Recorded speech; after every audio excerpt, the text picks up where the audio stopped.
Please welcome Deacon, everyone. Wow. Thank you. Keep it going for Dan. That's the bald guy. No, hello. My name is, as I said, Deacon. And welcome to my school project. Yeah, I thought what was the best way to fool around while also doing my work, and I thought, why not tell jokes? Because everyone likes a good laugh every now and then. Now, for all of you who didn't like school when you were my age, of 13, welcome back, everyone. We're doing a project about mental illness. Now, what is the difference between a mental illness and not a mental illness? Well, first off, we have something similar to ADHD. Now, ADHD is a disorder in where we can't really pay attention, and I have that. That is a mental illness. Now, you may have also noticed that I'm a white male. This is not a mental illness. Despite some people believing that. Now, my mom once took me to this place, a water park, and I think most families have this rule where if you get lost, stay there, they're going to backtrack and find you. Yeah, I didn't listen. So I wandered around, eventually made my way to Lost and Found, and my mom was angry. I have a question for all of you.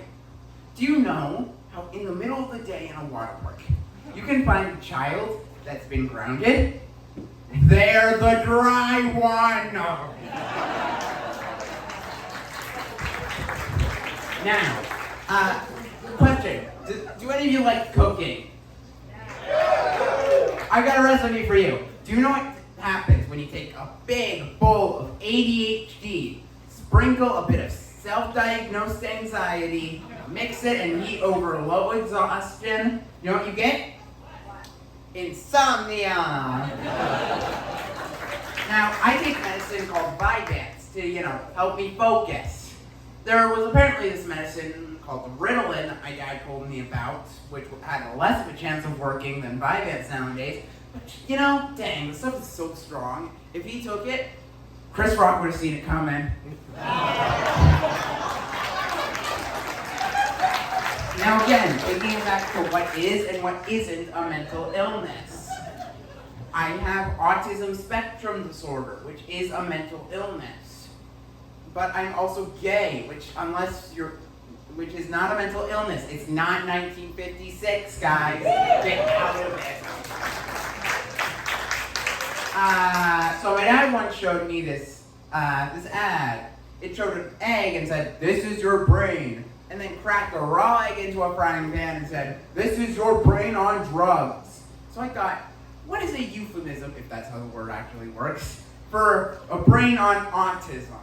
So I thought the best way is cracking a raw egg onto a sloppy plate of nachos. It makes no sense, no context.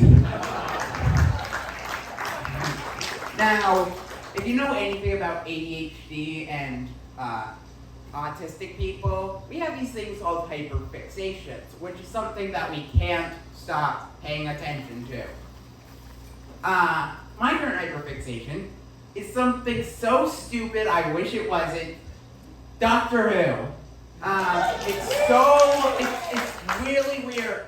Bad effects, bad sound effects, bad writing. Don't get me started on the 13th.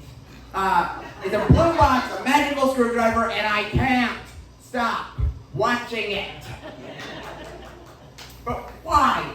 Why did I have to get stuck with autism out of all things? Why could I have been stuck with something more relaxing like narcolepsy? Or something more entertaining like Tourette's? Now, when you get a phone, you're always messing a bit around with the settings, even if you don't realize it. Changing the brightness, changing the volume, turning it to dark mode because no one likes light mode.